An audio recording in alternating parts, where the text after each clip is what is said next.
সাহারি খাওয়ার পর ঘুম ধরে, ফজরের নামাজ জামাতে শহীদ বাড়িতে না পড়ে অনেকেই ঘুমিয়ে যায়। আছে না এরকম? বলেন না কেন, আছে না? তাহলে কি হলো?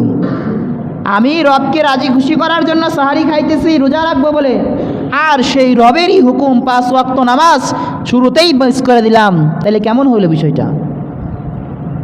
বলেন বিষয়টা কেমন হয়ে গেল? আবার সেম বিষয়, ইফতারের টাইম হয়ে যায়, আমি ইফতার খাইতে বসি রাক্ষসের মতো, নামাজ পড়তে আসি না। রাগ হইলেন রাক্ষস বললাম বলে?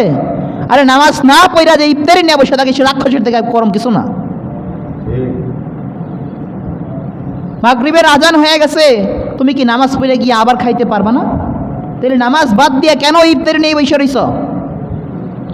আমরা এরকম করি না? এই ভুলগুলো আমাদের মাঝে হয় না? এগুলা থেকে ফিরে আসতে হবে ভাইরা আমার।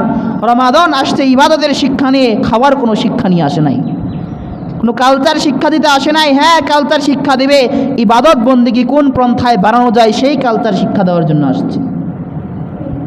তো আমাদেরকে সেই দিকে মনোনিবেশ করতে হবে যে কোন পন্থায় ইবাদত করলে আমার আমল নামায় আরও সওয়াব হবে, কোন পন্থায় ইবাদত বন্দেগী করলে আমি আরও একটু ওভারকাম হতে পারবো।